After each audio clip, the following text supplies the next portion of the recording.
온라인 예배 에티켓. 당신은 준비된 예배자입니까? 지금 당신의 복장은? 집에서 입던 옷 그대로 교회 갈 때처럼 깔끔하게. 지금 당신의 자세는? 침대에 누워서 편안하게. 책상에 앉아서 준비된 자세로. 찬양을 부를 때 당신의 자세는? 누가 들을라. 침묵을 지켜요. 마음을 다해 소리내어 찬양해요. 기도할 때 당신의 자세는?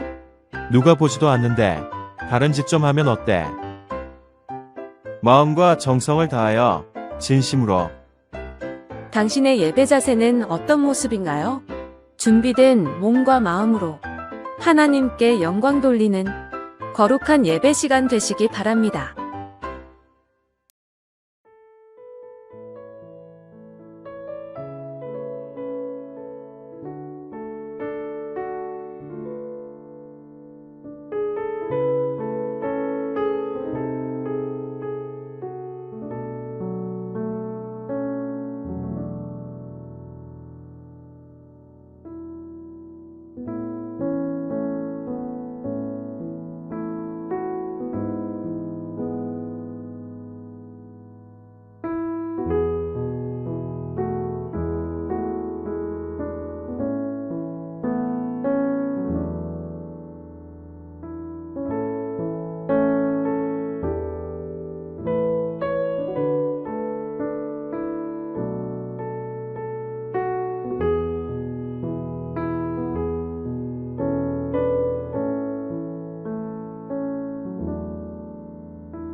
안녕하십니까?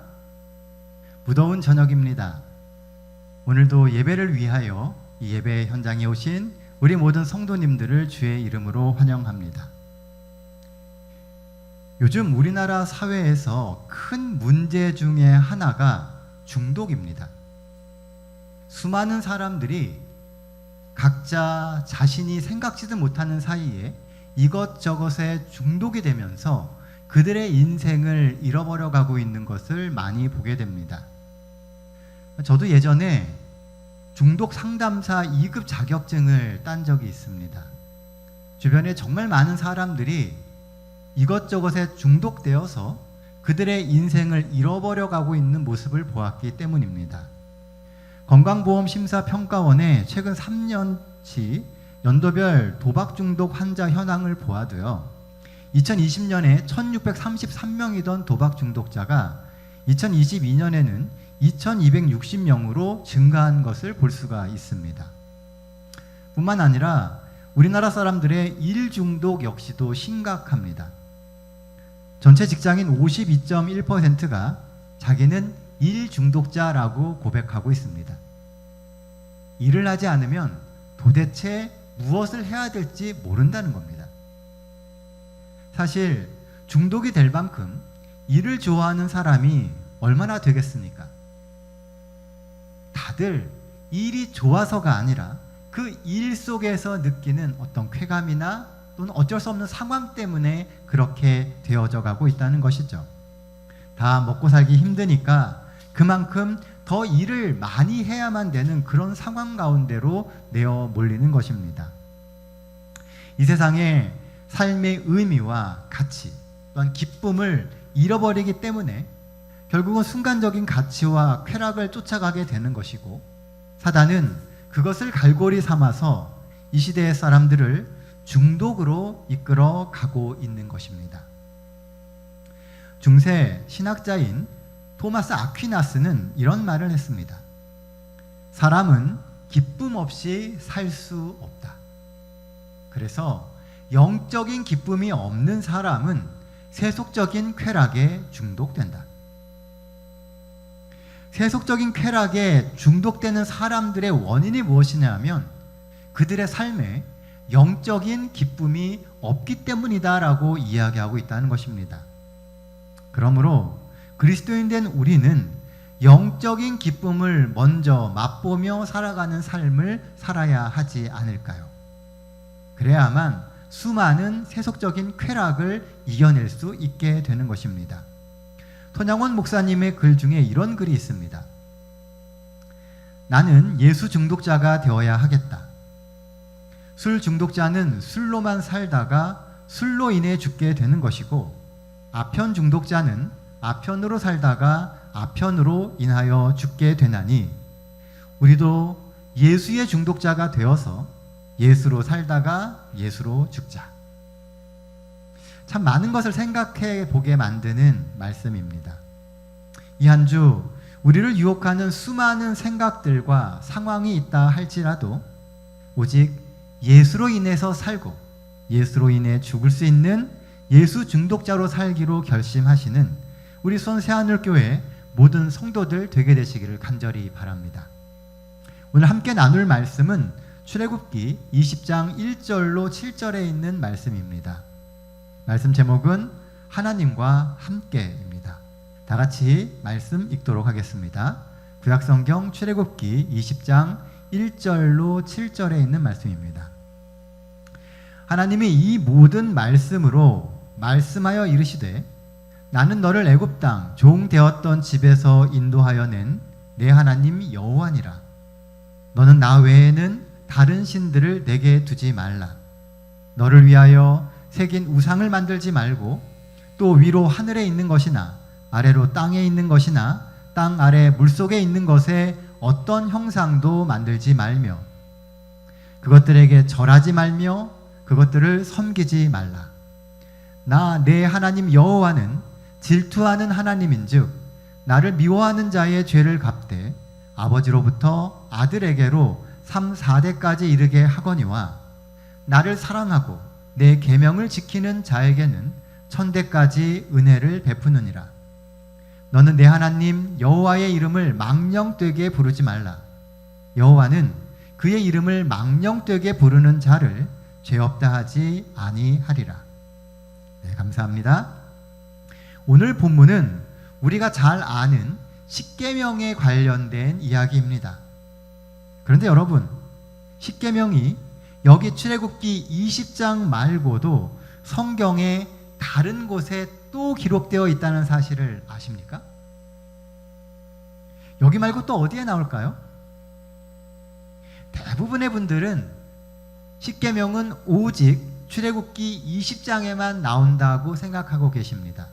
그러나 사실 성경 다른 곳에 똑같은 본문과 같은 이야기가 한 번 더 나오게 됩니다. 그곳은 바로 신명기 5장입니다. 출애굽기와 신명기의 두 기록은 거의 동일합니다. 물론 문자적으로는 조금씩 다릅니다. 하지만 그 내용이 동일하다는 것입니다. 그런데 딱 한 군데가 다른 곳이 있습니다. 십계명을 쭉 이야기하는데 한 군데가 달라요. 어딜까요? 놀랍게도 넷째 계명인 안식일을 지켜야 하는 이유 부분이 다릅니다. 출애굽기 20장에서는 이렇게 기록합니다. 20장 11절입니다. 이는 엿새 동안 나 여호와가 하늘과 땅과 바다와 그 가운데 모든 것을 만들고 일곱째 날에 쉬었음이라. 그러므로 나 여호와가 안식일을 복되게 하여 그날을 거룩하게 하였느니라. 신명기 5장은 또 이렇게 기록을 합니다. 너는 기억하라. 내가 애굽 땅에서 종 되었더니 내 하나님 여호와가 강한 손과 편팔로 거기서 너를 인도하여 내었나니 그러므로 내 하나님 여호와가 내게 명령하여 안식일을 지키라 하느니라. 자, 뭐가 다릅니까? 잘 눈에 안 들어오시죠? 그러면 그러므로라고 되어 있는 그 앞부분을 보시면 됩니다. 그러므로는 어떤 것의 결과를 이야기하는 겁니다. 그래서 그러므로의 앞에 나오는 부분을 읽어보면 그것이 원인이기 때문에 그러므로 뒤의 부분을 이야기한다는 것이죠. 자, 보세요. 뭐가 다릅니까? 앞에는 나 여호와가 하늘과 땅과 바다와 그 가운데 모든 것을 만들고 일곱째 날에 쉬었기 때문에 안식일을 지키라고 이야기하시는 것이고, 신명기에서는 내가 애굽 땅에서 종 되었더니 내 하나님 여호와가 강한 팔과 편팔로 거기서 너를 인도하여 내었기 때문에 안식일을 지키라고 이야기한다라고 말씀하고 계시다는 것입니다. 왜 두 성경절은 같은 십계명을 이야기하는데 이유가 다를까요? 그것은 이스라엘 백성들이 이해하기 쉽게 그들이 처해 있는 그 현실 속에서 그 상황을 설명해 주셨기 때문에 그렇습니다. 출애굽 직후 시내산에서 받은 십계명은 430년 동안 애굽에서 살면서 잊고 살았던 창조주 하나님을 다시 기억하게 만들기 위해서 주신 것입니다. 반면에 신명기의 십계명은 이제 가나안을 앞둔 이스라엘 백성에게 지난 40여 년간의 광야 생활의 의미를 알려주시고 또 앞으로 가나안의 삶을 이끌어 가실 하나님에 대한 믿음을 다시금 고취시키기 위해서 강조하신 것입니다. 그분은 우리를 지으신 창조주이시고 또한 동시에 우리의 삶에 개입하셔서 늘 우리의 문제를 해결해 주시며 우리를 구원해 주시는 구속주라고 하는 사실을 잊지 말라는 것입니다. 늘 새로운 세상에서는 예상치 못한 일들이 일어납니다. 그러나 그 모든 일들 가운데 하나님이 계시고 하나님이 우리의 구원주가 되실 테니 걱정하지 말라고 이 이야기를 주시는 것입니다. 그러므로 하나님이 주시는 십계명은 항상 우리의 삶 속에서 적용되어야 합니다. 아무리 복잡하고 어려운 일이 있더라도 주시는 그 말씀의 의미를 생각하고 변함없이 우리의 옆에서 우리를 지키시는 하나님을 기억해야 합니다. 그런데 재밌는 것은요, 하나님과 관련된 부분은 언제나 똑같다는 겁니다. 하나님과의 관계의 이유도 항상 동일하고 관계의 방법도 항상 똑같습니다. 게다가 사실 십계명은 아주 여러 번 주어졌습니다. 성경에 전문이 기록된 것이 2번일 뿐이지 사실 하나님은 수시로 부분 이스라엘 백성들에게 계명들을 주셨습니다. 그때마다 그 말씀은 이스라엘 백성들의 삶에 적용되게 되었고 그 말씀이 현실을 살아가는 이스라엘 백성들에게 힘이 되었던 것입니다. 그러므로 말씀을 적용하고 그 말씀을 삶에서 현실화시키는 것이 매우 중요합니다. 자, 그렇다면 오늘 우리의 삶에는 하나님의 말씀이 잘 적용되고 있습니까? 읽는 말씀은 참 많은데 그 말씀이 삶에 잘 적용이 되지 않죠. 왜 매번 우리의 삶에는 하나님이 주시는 그 말씀이 적용이 잘 안 되는 것일까요? 신앙을 하면서 이 문제는 우리가 많이 고민하고 굉장히 어려워하는 부분입니다. 그런데 그 힌트를 십계명의 첫 3계명에서는 말하고 있습니다. 자, 3절 말씀입니다. 너는 나 외에 다른 신들을 내게 두지 말라. 또 4절은 이렇게 이야기합니다. 어떤 형상도 만들지 말라고 하시고 5절에서는 그 형상에 절하지 말라고 하십니다. 섬기지도 말라고 이야기하시죠. 자, 모두 무엇과 관련된 것입니까? 다 하나님과 관련된 겁니다. 하나님만 가까이 하고 하나님 외에 우리의 믿음의 대상이 되는 그 어떤 것도 만들어서는 안 된다라고 말씀하고 계시다는 겁니다. 어찌 보면 우리 하나님은 굉장히 독점적인 하나님인 것처럼 보입니다. 그런데요, 사실은 이것이 우리가 삶 속에서 하나님을 누리고 하나님의 말씀이 내 삶 속에서 능력이 되는 방법이라는 겁니다. 하나님의 말씀이 내 삶에 적용되는 비결은 하나님과 내 삶이 가까이 있게 되는 것입니다. 의도적으로 삶을 정리하고 단순화시키게 관리해서 오직 하나님만 내 삶에 가까이 계시게 하라고 하는 것이죠. 이것이 우리가 세상의 수많은 상황과 위험 가운데서 그것을 벗어날 수 있는 유일한 힘이 되는 것입니다.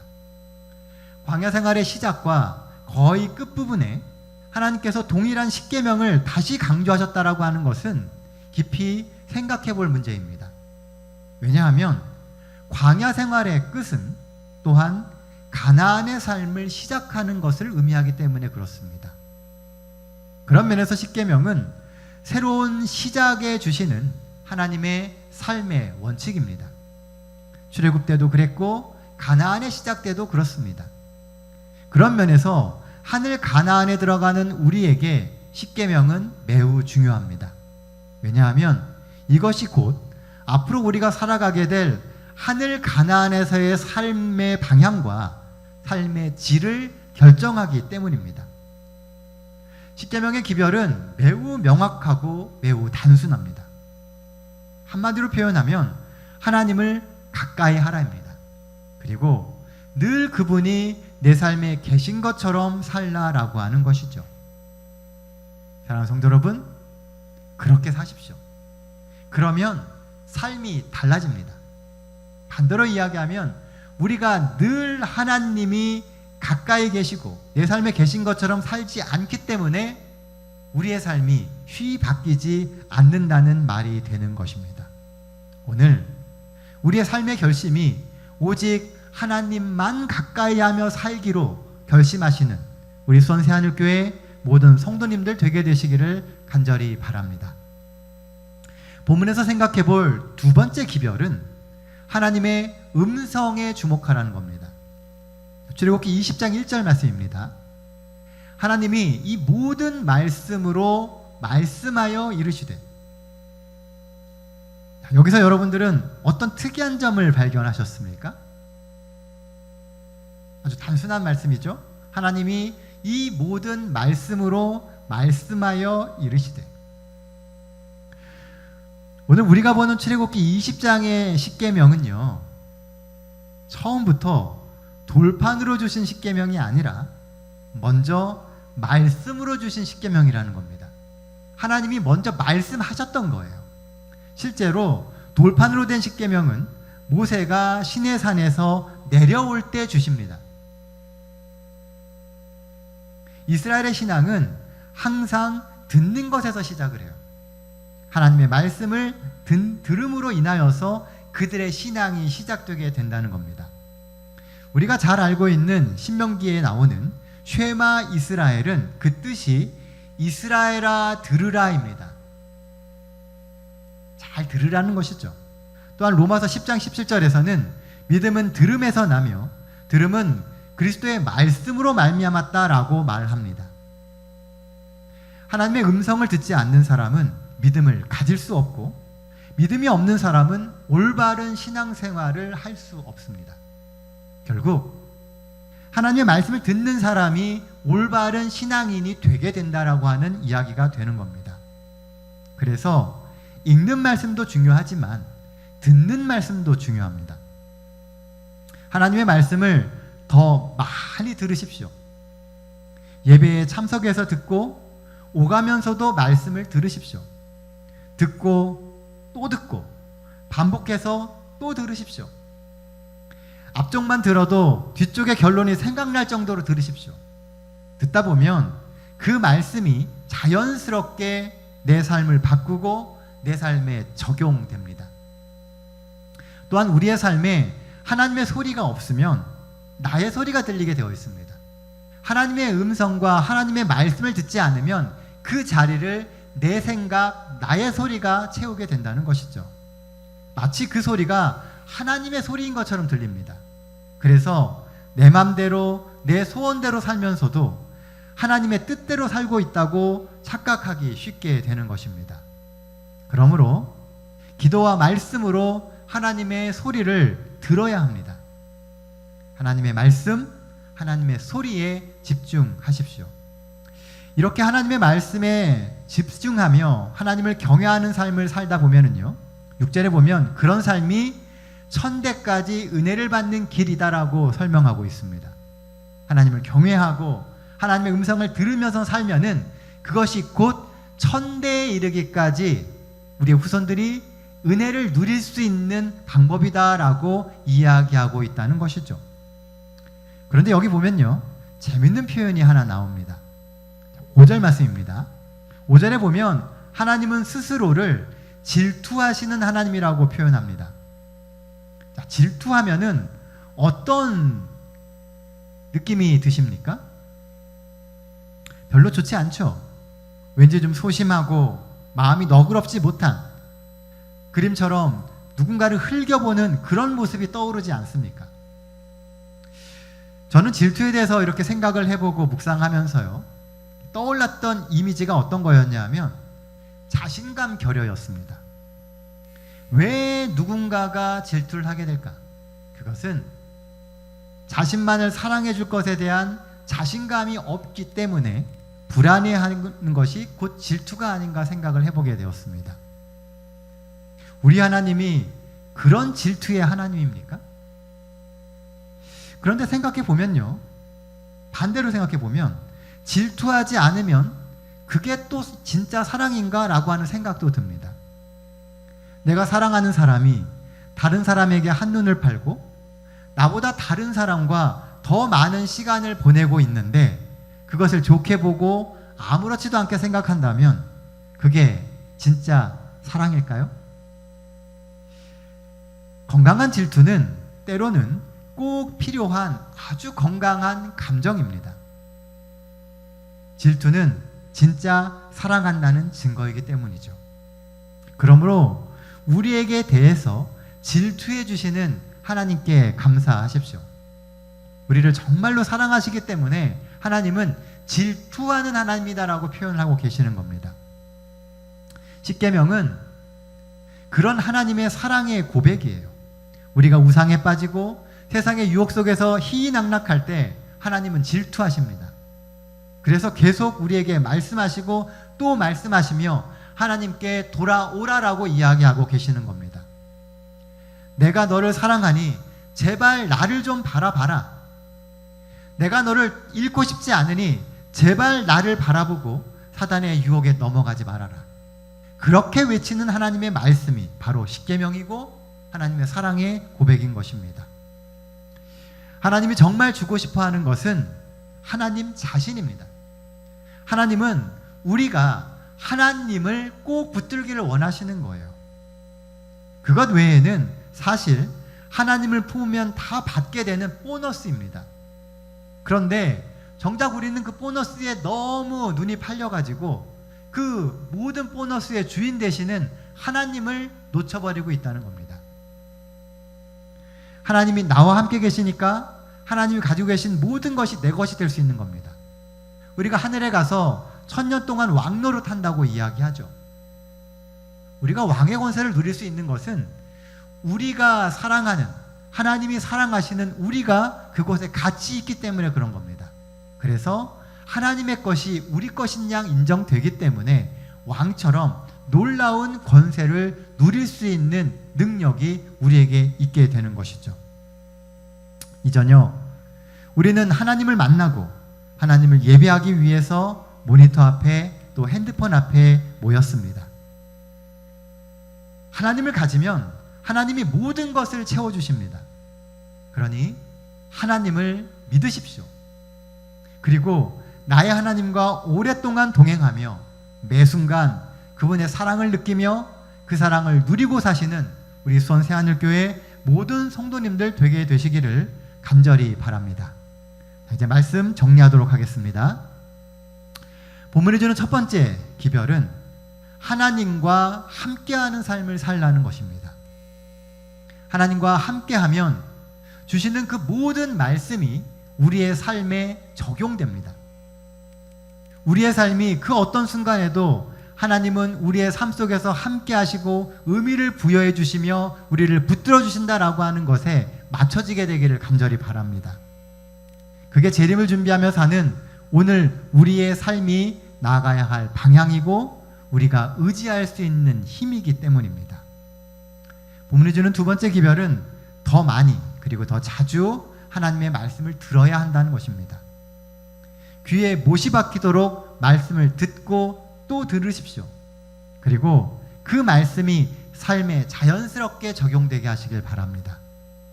길을 가다가 누군가가 툭 쳐도 말씀이 자동적으로 나올 정도로 듣고 또 들으십시오. 듣는 그 말씀이 삶을 바꾸고 우리의 삶에 주어진 수많은 사단의 유혹들과 시험들에 흔들리지 않을 수 있는 믿음을 만들어 줍니다. 하나님과 함께하며 하나님의 말씀을 들어야 하는 것이죠. 하나님은 우리를 사랑하십니다. 그래서 우리 중 어느 누구 하나도 잃기를 원치 않으십니다. 오늘 이 말씀을 듣고 아멘하는 당신을 하나님은 반드시 구원하실 겁니다. 이 한 주도 주님의 말씀 안에서 믿음의 길을 살기 위해서 최선을 다하시는 우리 모두가 되시기를 간절히 바라며 오늘 말씀 마치도록 하겠습니다. 기도하겠습니다. 은혜로우신 아버지 하나님, 언제나 삶의 구주가 되어주시고 인도자가 되어주심을 인하여 감사드립니다. 하나님, 주님께서 사랑을 가득 담아주시는 하나님의 말씀에 귀 기울일 수 있는 저희 모두가 되게 하여 주시고 저희의 매일의 삶이 그 말씀을 듣고 순종하며 그 말씀에 따라 살아갈 수 있는 그런 인생들이 되게 하여 주시옵소서.